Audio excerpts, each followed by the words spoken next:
জীবন দশায় আমাদেরকে এমন একটি পথ অনুসরণ করতে হবে। রাসূল সাল্লাল্লাহু আলাইহি ওয়াসাল্লাম কিভাবে কথা বলতেন, কিভাবে হাঁটতেন, কিভাবে জীবন যাপন করতেন, তাই অনুকরণ করা হচ্ছে সুন্নাহ। তাই রাসূল সাল্লাল্লাহু আলাইহি ওয়াসাল্লামের যে উত্তম একটি ইবাদত, সেটা হচ্ছে মানুষের সাথে, এক মানুষ অপর মানুষের সাথে সুন্দর ব্যবহার করা। অমায়িক ব্যবহার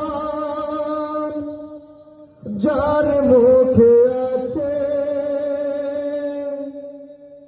পৃথিবী ঋণী হয় ঠিক তার কাছে।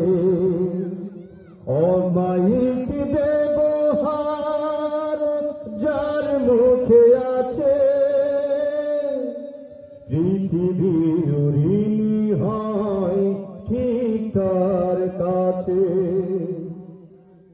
ব্যবহার জয় করে মানুষের মন, পরাজিত হয়ে যায় অশ্রুত ক্ষণ। ব্যবহার জয় করে মানুষের মন, পরাজিত হয়ে যায় অশ্রুত ক্ষণ। বিনয়ে অপরাণ শক্তি আছে, পৃথিবী ঋণী হয় ঠিক তার কাছে। অমায়িক ব্যবহার যার মুখে আছে, পৃথিবী ঋণী হয় ঠিক তার কাছে। ঠিক না?